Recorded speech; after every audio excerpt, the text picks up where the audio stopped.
Premier Danielle Smith argues a recent by-election is proof Alberta's separatist movement has never had more support, pointing to one rural riding where the Alberta Republican Party earned about 17% of the vote. I take that seriously, and I hope that the federal government takes that seriously. Premier Danielle Smith just made a statement that hit Canada like a political earthquake. Albertans' desire to separate from Canada has never been higher. This isn't just anger bubbling on social media or a few protest signs on the highway. This is a movement, organized, legal, and growing fast. Alberta, the economic engine of Canada, is no longer talking about politely asking for permission. It's talking about a future where it stands alone, making its own rules without Ottawa's leash. The question is no longer whether Alberta is frustrated. The real question is, has Canada entered a new age of division, and can Ottawa stop it? Smith believes separatist sentiments were created by Ottawa. She argues it's up to the federal government to fix it, pitching proposals like coast-to-coast oil and gas shipping access. If they make the changes that we're requesting, then I suspect they can take the air out of that movement. The shift is undeniable. According to an Angus Reid poll from May 2025, 37% of Albertans now support leaving Canada, the highest level ever recorded. Among United Conservative Party (UCP) voters, that number skyrockets to 65%. And here's the real kicker. 70% of Albertans say they understand why people want to separate, even if they're not personally ready to vote yes. This isn't sudden anger, it's the product of years of resentment. Keystone XL canceled, costing billions. Over $500 billion in lost investment driven away by federal regulations. And since 1980, Alberta has sent $653 billion more to Ottawa than it's received, only to be met with federal policies that cripple its oil industry. Albertans feel like they're paying for a system designed to hold them back, and those numbers show they're done quietly waiting. It's affirming our Constitution. It is doing the kind of advocacy that we have, doing the legal challenges that we have, and engaging in diplomacy and trying to figure out if we can find a pathway. I did that in my very first conversation with Mark Carney's predecessor, and I will do the same thing with him. Smith insists she's not calling for independence, but look at what she's doing. She passed Bill 54, lowering the threshold to trigger a referendum to just 10% of eligible voters, around 177,000 signatures. The time to collect those signatures? 120 days, making a 2026 referendum more than just a distant idea. Alberta is already building its own provincial police force to replace the RCMP. Plans are underway for Alberta to collect provincial personal income taxes directly, cutting Ottawa out. Export independence is being built right now, with twin rail lines to Prince Rupert and talk of a full BC Churchill trade corridor. Smith calls this provincial autonomy. Critics call it what it looks like, a framework for a province that could function independently from Canada the moment it decides to leave. The federal government can laugh this off, as it has with every West Wants Out bumper sticker in the past, but this time is different. The movement is organized. The Alberta Prosperity Project now has over 66,000 members and reaches 500,000 people every month through live streams and town halls.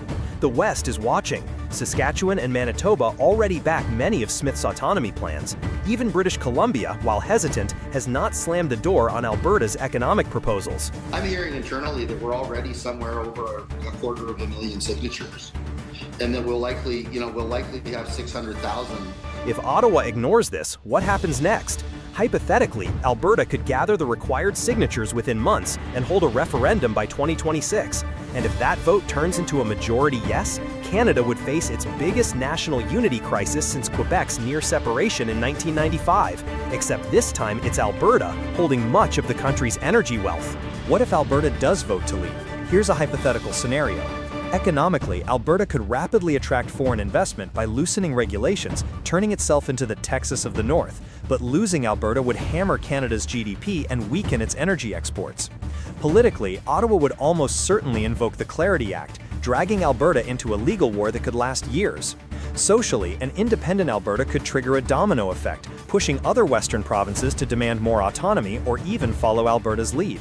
None of this is certain, but every step Alberta takes towards self-governance makes this scenario harder to dismiss. Danielle Smith may insist she's not pushing for independence, but the numbers, the new laws, and the deliberate building of parallel provincial systems tell a different story.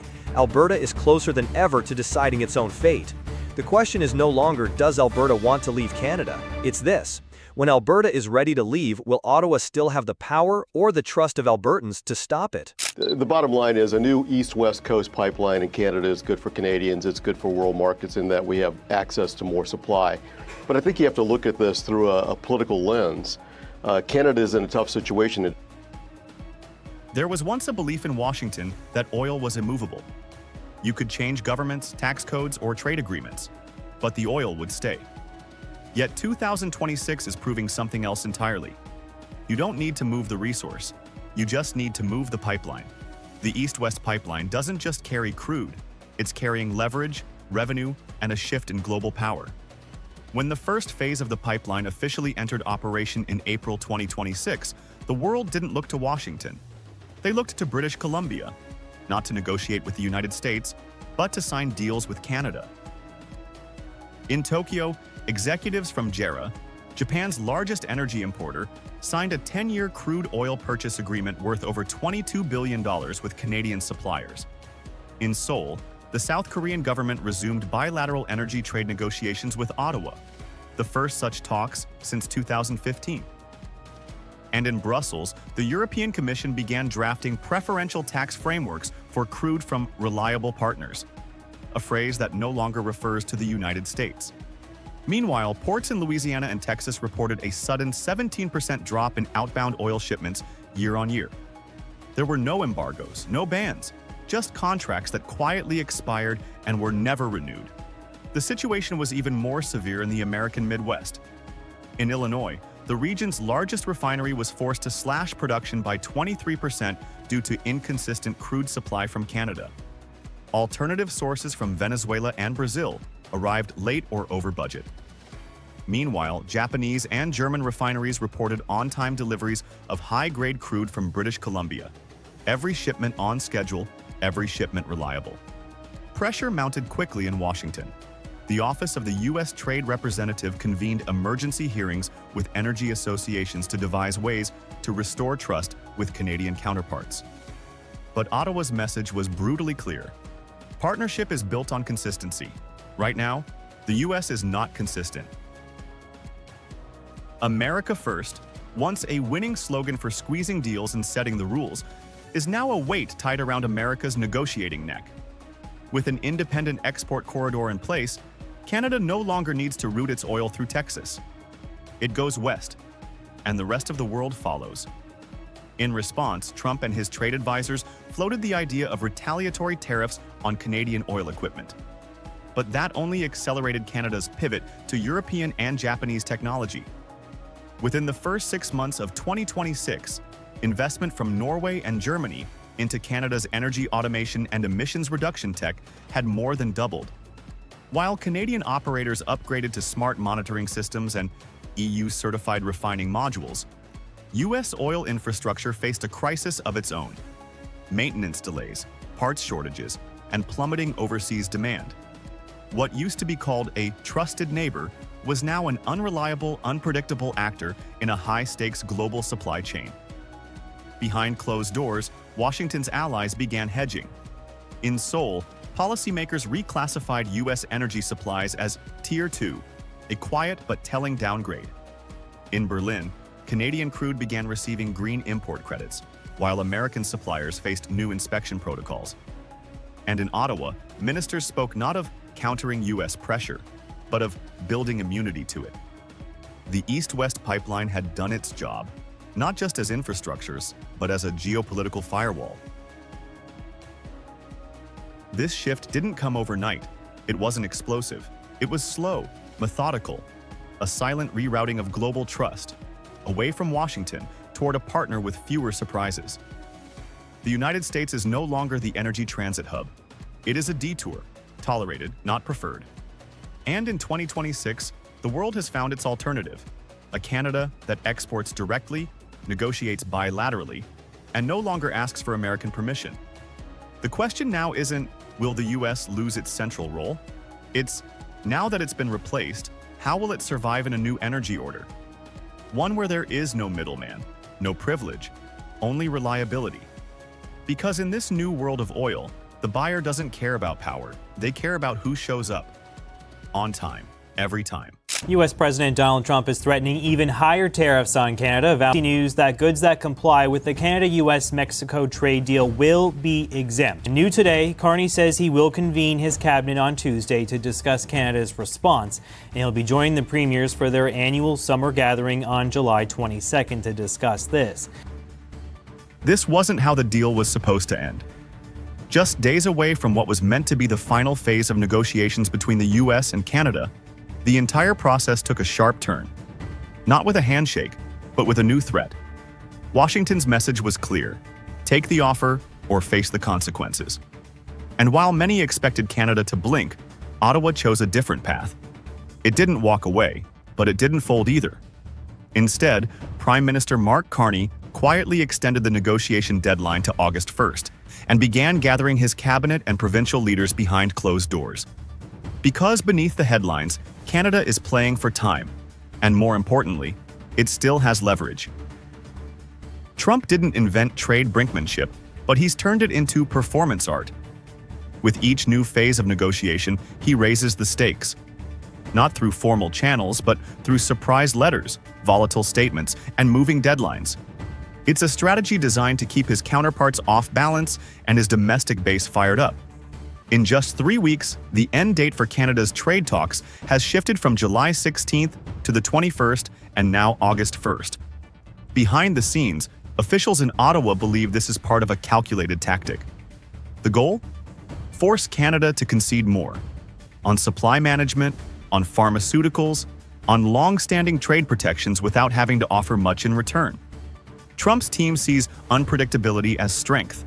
It creates pressure, it creates confusion, and it creates urgency. But there's a catch.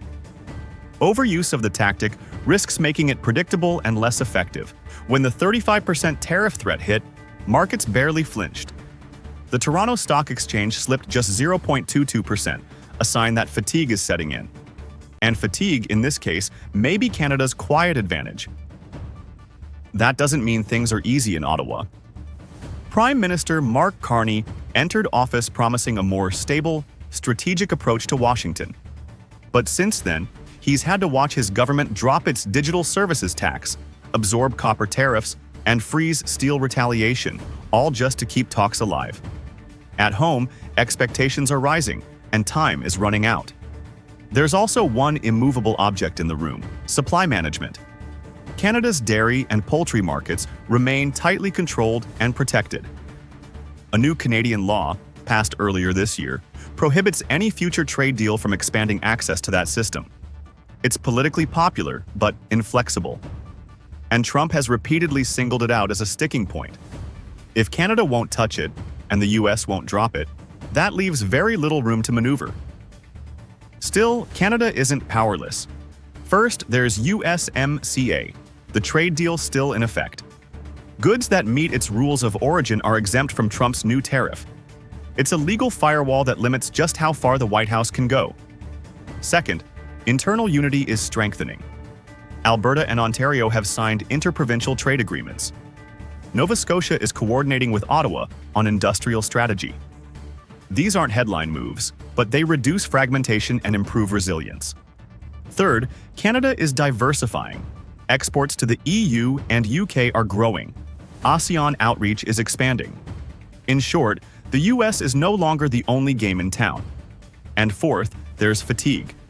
Global markets are showing signs that Trump's tariff threats no longer hold the shock value they once did. As CBC noted, the fear is real, but the surprise is gone. I just can't see a deal being done, a real trade agreement being done by August 1st with the Americans. I think what we'll have in a few weeks is nothing more than a handshake. But a handshake deal is, I guess, worth what you might think with Mr. Trump. So, is this checkmate? Not yet. What Canada needs now is clarity. Not necessarily a perfect deal, but a durable one. One that doesn't depend on Twitter posts or late-night letters. The likely outcome is a handshake deal, something symbolic, flexible, and light on detail.